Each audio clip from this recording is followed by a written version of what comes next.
Hey, it's Valerie here. It's my day off, and I felt the need to reconnect, but because I don't want to reconnect with too many people at the moment, because I want to make sure that we're all doing the right thing, I've decided to reconnect today in a unique way. I'm driving through all the different suburbs that we have lived in. So we have moved quite a lot as a family, and there's quite a lot of suburbs therefore for us to visit. And I'm just going through some familiar suburbs and roads and enjoying the comfort of being in familiar ground, and at the same time picking up a couple of things in the shops and not hoarding just a little bit while I'm driving out and about. I was thinking about visiting a friend and who's had a baby, and called and said, can I come and visit? And it was all right. And then as soon as I got off the phone, I started to think about this phrase, don't forget the little ones, don't forget the little ones. And I thought about, I think I'm just going to let mum and the newborn be, not go and visit them because of, it's a different world that we live in. Don't forget the little ones. So remember that for the little kids in our home, maybe I'll do them by category, because not all of them are little, just the kids. I'll do them by category. For the ones who are, sort of your 4 to 7, they're going to be in a stage of development where they don't really have the verbal skills to explain what they're feeling. Some of the things may just come up and look like they're misbehaving. It may look like there's an increase in tantrums, an increase in misbehaving, not going to sleep, and maybe that's the last thing you need during these times, is you're trying to get your stuff together as a parent. But that could actually be a signal that they're starting to absorb the emotional tones that are around them. Children at this age absorb emotional tones around them. That's just what they do. They pick up on how we are feeling. And if you actually think about it, it's not just us.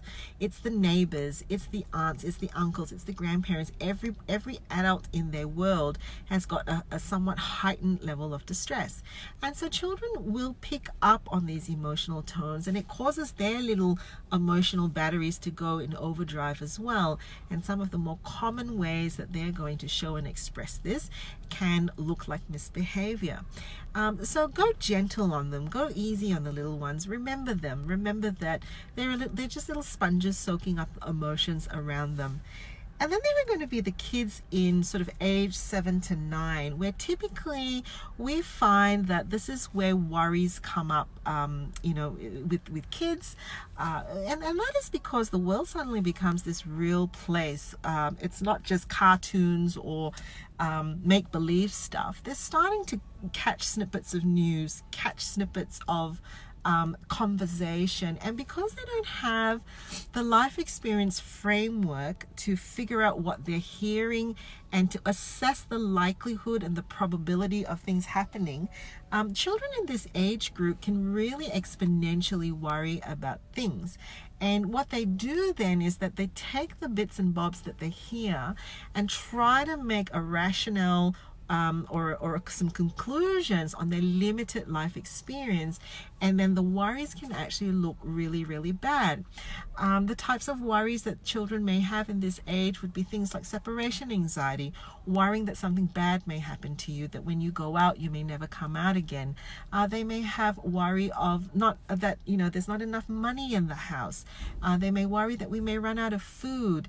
They may worry that being sick and being ill may mean horrible things being done to them. And essentially, it is the fear of the uncertain, but aggravated by what?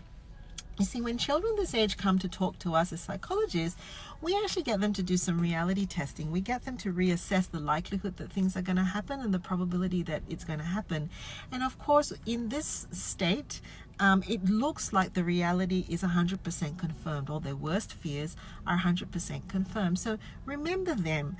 Try to keep life as normal as possible. Answer the questions, and reduce the seepage of news, social media, and pictures that they're being exposed to as well, right? Now I want to hop on to the last spectrum of the kid years, they're not really kids, our HSC students, our year 11 and 12 students, right? If you actually think about a bucket of distress, being a year 11 or year 12, especially our year 12 students, their bucket for distress in terms of the emotional bucket that they have was already 3/4 full just from doing the HSC, right? Now imagine the uncertainty that will come now in terms of, you know, what's going to happen to their HSC, their health, the stress. Now that bucket is going to go and overflow as well, right? And you may be trying to give some really good advice like don't worry, or go to sleep early, or it's going to be okay. But they're also at the stage of life where they know the reality, right? It's probably fair to say that we can tap into them and actually just listen to what they have to say without being the adult in the room. And what I mean by that is they've got some pretty good analysis and sense of what's going on. And they're going to need to have a place where they can actually feel like they are part of a solution, not part of not being a child. What do I mean by that? Well, this may be the time and the space to actually link arms with them as young adults and say, let's do this together. You know, what would be the best thing that we can do for the home? What will be the best thing that we can do for food? What is the best thing that we can do for, you know, all of us, including them in the work and study picture now that we're working and studying from home?